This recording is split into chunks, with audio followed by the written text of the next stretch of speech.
नमस्कार, मैं हूं आपके साथ गौरव राजेंद्र। बुलेटिन की शुरुआत करते हैं। आईटीसी राजपूताना होटल जयपुर में नवीनीकरणीय जो है ऊर्जा पर क्षेत्रीय समीक्षा बैठक हुई और बैठक में सीएम भजनलाल शर्मा, हरियाणा के ऊर्जा मंत्री अनिल विज और केंद्रीय मंत्री प्रहलाद जोशी ने शिरकत की। और साथ ही आपको बता दें कि बैठक में सीएम भजनलाल शर्मा, हरियाणा के ऊर्जा मंत्री अनिल विज और केंद्रीय मंत्री प्रहलाद जोशी ने संबोधित किया और क्या कुछ कहा, आइए आपको सुनाते हैं।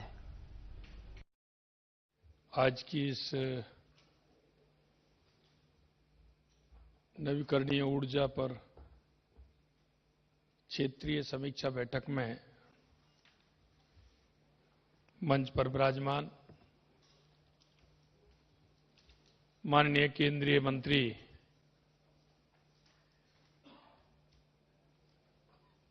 नवीन व नवीकरणीय ऊर्जा विभाग जो पूरे देश के अंदर ऊर्जा के क्षेत्र में बहुत ही अच्छा और पॉजिटिवता के साथ जो काम कर रहे हैं, ऐसे हमारे केंद्रीय मंत्री श्री प्रहलाद जोशी जी, माननीय केंद्रीय राज्य मंत्री श्री यशोपत नायक जी, मेरी कैबिनेट में मेरे साथी और ऊर्जा मंत्री व हीरालाल नागर जी, माननीय विज्ञान प्रौद्योगिकी विभाग मंत्री जम्मू कश्मीर सतीश शर्मा जी, माननीय नगर व ग्राम नियोजन मंत्री हिमाचल प्रदेश राजेश धर्माणी जी, हमारी जयपुर की सांसद बहन मंजू शर्मा जी, सचिव नवीन एवं नवकरणीय ऊर्जा विभाग सुश्री निधि खरे जी, अतिरिक्त सचिव नवीन एवं नवीकरणीय ऊर्जा विभाग श्री सुदीप जैन जी और इस नवीकरणीय ऊर्जा पर क्षेत्रीय समीक्षा बैठक में उपस्थित भारत सरकार एवं विभिन्न राज्यों के सभी वरिष्ठ अधिकारीगण, आप सभी का इस राजस्थान की वीर भूमि पर आप सभी का स्वागत, अभिनंदन। और ये मंथन ऐसे समय में हो रहा है, एक तरफ तो प्रयागराज में कुंभ चल रहा है और यहां नवकरणीय ऊर्जा को लेकर के समीक्षा बैठक, रीजनल वर्कशॉप का कार्यक्रम चल रहा है। और ये इसलिए और ज्यादा महत्वपूर्ण हो जाता है कि ये देश की बहुत आवश्यक और आज की जरूरत के हिसाब से ऊर्जा के क्षेत्र में हम कितना काम कर सकते हैं, क्योंकि आने वाले समय में इसकी आवश्यकता भी बढ़ने वाली है और इसका काम भी बढ़ने वाला है। आइए अनिल जी, साहब, बुरा जी, बहुत बहुत स्वागत आपका। अनिल विज जी हमारे हरियाणा के हमारे मंत्री हैं, आपका स्वागत है, आपका अभिनंदन है। तो ऐसे समय पर हो रहा है कि इसमें हम मंथन करते हुए हमें ऊर्जा के क्षेत्र में हर राज्य कैसे निर्भर हो सकता है, इसलिए मैं सभी हमारे राज्यों के पधारे मंत्रीगण, भारत सरकार में विभिन्न राज्यों के सभी वरिष्ठ अधिकारीगण, उन सभी का हार्दिक स्वागत और अभिनंदन करता हूं। आज इस रीजनल वर्कशॉप में आप सभी के साथ अक्षय ऊर्जा के महत्वपूर्ण विषयों पर चर्चा करने के लिए मैं आपके बीच आया हूं। निश्चित रूप से मैं अपने आप को सौभाग्यशाली समझ रहा हूं,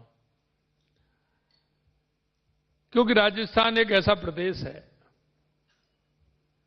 कि राजस्थान ऊर्जा के क्षेत्र में अपनी आवश्यकता तो पूरा करेगा ही, लेकिन आने वाले समय में राजस्थान पूरे देश को ऊर्जा के क्षेत्र में काम करेगा और पूरे देश के लिए ऊर्जा देगा, क्योंकि हमारे पास जिस तरह से अभी हमारा राइजिंग राजस्थान हुआ। राइजिंग राजस्थान में हमारा 35 लाख करोड़ रुपए के एमओयू हुए, लेकिन उसमें सबसे ज्यादा 26 लाख करोड़ रुपए के हमारे बिजली ऊर्जा के क्षेत्र में हुए हैं। हम समझ सकते हैं कि ऊर्जा के क्षेत्र में जिस तरह से आपने अपने विचार, गणमान्य व्यक्तियों ने विचार रखे हैं, आदान प्रदान के लिए एक विशेष अवसर मिला है। ऊर्जा किसी भी देश के विकास का मूल आधार है। ऊर्जा उपलब्धता औद्योगिक विकास, आर्थिक समृद्धि और सामाजिक कल्याण का मार्ग प्रस्तुत करती है। इसके बिना किसी भी आधुनिक समाज की कल्पना आज के संदर्भ में अधूरी है। ऊर्जा सुरक्षा और सतत विकास के लक्ष्यों को प्राप्त करने के लिए हमें ऊर्जा के दक्ष उपयोग, नवीकरणीय स्रोतों को अपनाने और नई ऊर्जा नीतियों को विकसित करने की आवश्यकता है। हमें गर्व है और हम गर्व के साथ कह सकते हैं कि माननीय प्रधानमंत्री श्री नरेंद्र मोदी जी के नेतृत्व में भारत ने ऊर्जा क्षेत्र में अभूतपूर्व प्रगति की है। प्रधानमंत्री जी के नेतृत्व में ऊर्जा सबके लिए का सपना साकार हो रहा है। सौभाग्य योजना ने देश के दूरस्थ गांवों तक बिजली पहुंचाने का कार्य किया है। साथ ही देश में सौर ऊर्जा, पवन ऊर्जा, बायोमास जैसे नवीकरणीय स्रोतों में निवेश का एक विस्तार हुआ है। माननीय प्रधानमंत्री श्री नरेंद्र मोदी जी ने COP26 कॉन्फ्रेंस में जलवायु चुनौतियों से निपटने के लिए पंचामृत घोषणा के माध्यम से भारत को 2030 तक 500 गीगावाट की गैर जीवाश्म ऊर्जा क्षमता प्राप्त करने एवं 2030 तक नवकरणीय ऊर्जा से अपनी ऊर्जा आवश्यकता का 50% पूरा करने का लक्ष्य निर्धारित किया है। साथ ही वर्ष 2070 तक कार्बन उत्सर्जन को शून्य किए जाने का लक्ष्य भी रखा है। इस विकास यात्रा में राजस्थान का विशेष योगदान देने जा रहा है। राजस्थान को सूर्य की प्रचुरता का वरदान मिला हुआ है, जो इसे सौर ऊर्जा उत्पादन में अग्रणी बनाता है। राज्य में विश्व के सबसे बड़े solar park Bhadla solar park की स्थापना हुई है, जो न केवल भारत बल्कि पूरी दुनिया के लिए ऊर्जा क्षेत्र में प्रेरणा है। राज्य में देश के सर्वश्रेष्ठ अक्षय ऊर्जा संसाधन एवं भूमि की उपलब्धता, जिससे देश के 20% लक्ष्यों को हासिल किया जा सकता है। इन्हीं कारणों से राजस्थान अक्षय ऊर्जा में बड़ी भूमिका निभाएगा। राजस्थान राज्य विकसित राजस्थान 2037 का संकल्प लिया है, जिसमें अक्षय ऊर्जा क्षेत्र का महत्वपूर्ण योगदान रहेगा। हमारी सरकार ने राजस्थान स्वच्छ ऊर्जा नीति 2024 जारी की है, जिसमें वर्ष 2030 तक 125 गीगावाट की अक्षय ऊर्जा परियोजना स्थापित करने का लक्ष्य निर्धारित किया है। राजस्थान कुसुम योजना को आगे बढ़ाने में देश का अग्रणी राज्य है। इस योजना में राज्य में 5000 मेगावाट से अधिक की सौर परियोजना विकसित की जा रही हैं। केंद्र सरकार ने हाल ही में राज्य को 5000 मेगावाट की नवीन क्षमता का आवंटन किया है, जिसके लिए हम आपके बहुत आभारी हैं। आगामी समय में कृषि विद्युत भार की पूर्ति सौर ऊर्जा से की जाएगी।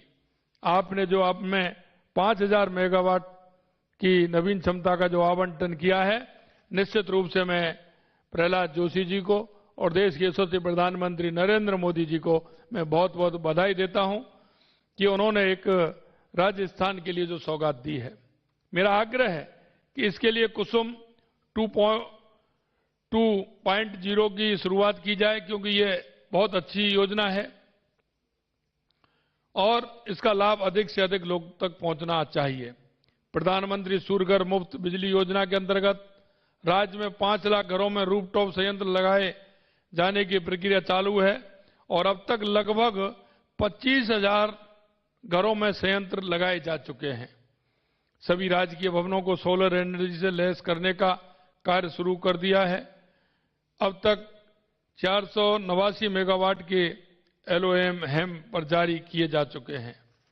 इन लक्ष्यों को प्राप्ति से न केवल राज्य में निवेश बढ़ेगा, बल्कि इस इससे नवीन रोजगार एवं बिजनेस में बढ़ोतरी होगी। साथ ही देश के राष्ट्रीय अक्षय ऊर्जा लक्ष्यों की प्राप्ति एवं ऊर्जा आवश्यकता में महत्वपूर्ण योगदान होगा। राजस्थान सरकार और केंद्र सरकार के संयुक्त प्रयासों से न केवल सौर ऊर्जा बल्कि पवन ऊर्जा और हाइब्रिड ऊर्जा के क्षेत्र में भी राज्य तेजी से प्रगति कर रहा है। हमारा राज्य देश के ग्रीन ट्रांजिशन में महत्वपूर्ण भूमिका निभा रहा है।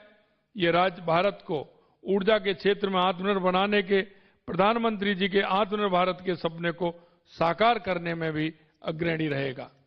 राजस्थान अक्षय ऊर्जा निवेशकों के लिए महत्वपूर्ण स्थान है।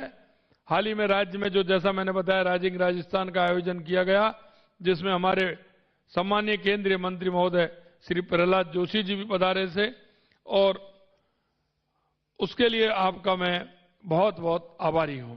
साथ ही आपने राज्य के लिए 2000 मेगावाट के नवीन सोलर पार्क को स्वीकृति जारी की है। इससे राज्य में सौर परियोजनाओं को गति मिलेगी। आपके सहयोग और मार्गदर्शन में आयोजित राइजिंग राजस्थान समिट में सर्वाधिक निवेश के एमओयू अक्षय ऊर्जा में हुए हैं, जिसे धरातल पर लाने में राज्य पूर्ण प्रयास करेगा। राज्य की ऊर्जा क्षेत्र के विकास में आपका योगदान उल्लेखनीय है। अपने राज्य की आवश्यकता एवं हितों का हमेशा ध्यान रखा है। राज्य को कोयला आवंटन या ऊर्जा की आवश्यकता के समय अपने राज्य को हमेशा से प्राथमिकता दी है और ऊर्जा संकट से निपटने में सहयोग किया है। आपके मार्गदर्शन एवं सहयोग से हम आश्वस्त हैं कि ये लक्ष्य प्राप्त हो सकेंगे। नवकरणीय ऊर्जा न केवल ऊर्जा संकट का समाधान है, बल्कि यह पर्यावरण संरक्षण एवं एक शक्तिशाली उपकरण भी है। जलवायु परिवर्तन, ग्लोबल वार्मिंग के खतरे को देखते हुए सौर और पवन ऊर्जा जैसे हरित विकल्प अपनाना हमारी प्राथमिकता होनी चाहिए। राजस्थान जैसे इन लक्ष्यों को पूरा करने में अपनी अहम भूमिका निभा रहे हैं। आज इस मंच पर मैं सभी राज्य और ऊर्जा मंत्रियों से आग्रह करता हूं कि हम मिलकर ऊर्जा के क्षेत्र में विकास के नए मापदंड स्थापित करें। केंद्र और राज्य सरकार के बीच समन्वय से हम ऊर्जा संकट को दूर कर सकते हैं और हरित ऊर्जा के लक्ष्य को प्राप्त कर सकते हैं। माननीय प्रधानमंत्री जी के दूरदर्शी नेतृत्व और राजस्थान जैसे राज्य के सहयोग से हम भारत को एक ऊर्जा संपन्न एवं पर्यावरण अनुकूल राष्ट्र बनाने के अपने लक्ष्य को जल्द ही प्राप्त करेंगे। ये कार्य केवल तकनीकी और वित्तीय निवेश का नहीं, बल्कि हमारे देशवासियों के उज्जवल भविष्य के प्रति हमारी प्रतिबद्धता का प्रतीक भी है। क्योंकि आने वाले समय में हमारे भारत को विकसित भारत बनाने में ऊर्जा के क्षेत्र में बहुत बड़ा काम होना है और इसके माध्यम से निश्चित रूप से हम कह सकते हैं कि हमारा देश विकसित भारत बनने में ऊर्जा का बहुत महत्वपूर्ण योगदान रहेगा और हम कह सकते हैं कि उसमें राजस्थान की भूमिका भी अग्रणी रहने वाली है। मैं आपसे आग्रह करना चाहता हूं कि आज ऊर्जा ऐसी आवश्यकता बन गया है कि सबसे पहले अगर आवश्यकता है, हर काम के लिए तो ऊर्जा की आवश्यकता है। इसलिए मैं ये सेमिनार आपने इस जयपुर के अंदर रखी है, राजस्थान में रखी है। पुणे में आप सभी का स्वागत करता हूं, अभिनंदन करता हूं और आपसे अपेक्षा करता हूं कि निश्चित रूप से सभी राज्य मिलकर के इस क्षेत्र में एक अच्छा काम करेंगे और हमारे भारत को आत्मनिर्भर बनाते हुए विकसित भारत में हम सभी का योगदान रहे। देश के यशस्वी प्रधानमंत्री नरेंद्र मोदी जी के नेतृत्व में निश्चित रूप से हमारा भारत विकसित बनेगा, दुनिया का सर्वश्रेष्ठ देश बनेगा। इस आशा और अपेक्षा के साथ पुनः राजस्थान में यह कार्यशाला रखने के लिए आप सभी का पुनः इस शक्ति और भक्ति की धरती पर बहुत बहुत स्वागत, अभिनंदन। जय हिंद, जय भारत, जय राजस्थान। आने का कल, आने वाला कल सूर्य एनर्जी की ओर आंखें उठाकर देख रहा है। सूर्य ही एनर्जी का मुख्य स्रोत है। चाहे वो किसी भी फॉर्म में मिलती है, चाहे कोयले के फॉर्म में मिलती है, वो भी सूर्य ही उसका स्रोत है। चाहे पेट्रोल बनता है, वो प्राकृतिक प्रक्रियाओं के तहत, लेकिन है वो सूर्य की ही एनर्जी। और यहां तक है कि मनुष्य भी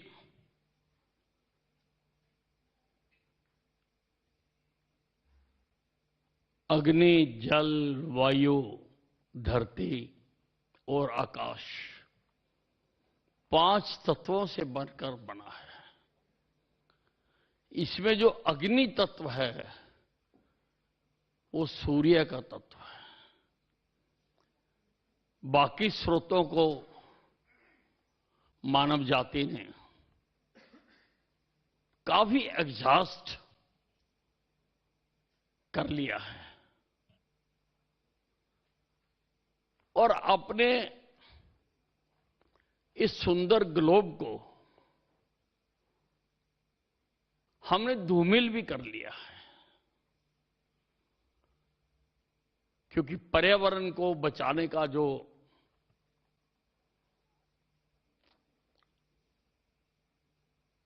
काम होना चाहिए था, सभी प्रयासों के बावजूद भी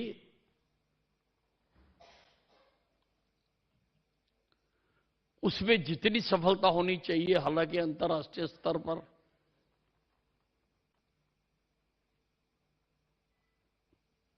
यूएनओ के तहत अनेक समितियां बनी हुई हैं, समय समय पर राष्ट्रों पर कई प्रकार के प्रतिबंध भी लगाती हैं, क्योंकि मनुष्य जीवन के लिए इस धरती को पर्यावरण रहित, पर्यावरण को शुद्ध रखना बहुत आवश्यक है। लेकिन एनर्जी के बिना भी आदमी नहीं रह सकता। कारखाने नहीं चल सकते, गाड़ियां नहीं चल सकती, बसें नहीं चल सकती, कारें नहीं चल सकती। वो भी उतना ही आवश्यक है। इसलिए अब दुनिया ने और भारत ने भी आदरणीय प्रधानमंत्री नरेंद्र मोदी जी के मार्गदर्शन में सोलर एनर्जी की तरफ बढ़ना आरंभ किया है, कदम बढ़ाने शुरू किए हैं और इसका बहुत स्कोप है। इसको बहुत अच्छे ढंग से बढ़ाया जा सकता है। प्रधानमंत्री जी ने सूर्य घर योजना दी है। एक प्रकार से कम आय वालों के लिए तो बिल्कुल मुफ्त बिजली, ये जो आजकल राजनीतिक अड़ंगों में पड़कर रेवड़ियां बांटने का चला है, जिसमें मुफ्त बिजली बांटते हैं, ये उसका प्रैक्टिकल तरीका है कि हर घर पर, हर घर के ऊपर हम प्रधानमंत्री सूर्य ऊर्जा घर बनाकर लोगों को सस्ती बिजली मुहैया करा सके। इसमें सरकार सब्सिडी भी दे रही है। केंद्र सरकार 60,000 रुपए दे रही है और हरियाणा सरकार ने इसको और बढ़ावा देने के लिए 50,000 रुपए अपनी तरफ से देने का निर्णय किया हुआ है, यानी 1,10,000 रुपए। माननीय प्रधानमंत्री जी के नेतृत्व में राजस्थान सरकार में जो बदलाव आ रहा है, उसके लिए भी मैं उनको अभिनंदन करता हूं। मित्रों, मैं इतना ही कहना चाहता हूं, 2032 तक भारत के जो एनर्जी नीड है, that is going to be doubled. और इस एनर्जी का नीड का डबल होने का कारण आप समझते हैं, क्योंकि ज्यादा से ज्यादा लोग जो इधर है, बहुत लोग बैठे हैं, अधिकारी लोग हैं, एनर्जी सेक्टर में काम कर रहे हैं। So you all know why it is going to happen, because Bharat का जो इकोनॉमी है, माननीय प्रधानमंत्री जी के नेतृत्व में, ये बहुत तेज गति से बढ़ रहा है। We are the fastest growing economy of the world, and we are as of now, आज के दिन में हम 5th लार्जेस्ट इकोनॉमी है। 10 साल पहले हम 11वें नंबर पे थे, आज 5वें नंबर पर पहुंच गए हैं। And we are going to become very shortly 3rd largest economy of the world. जो जब अब 3rd लार्जेस्ट इकोनॉमी बनते हैं,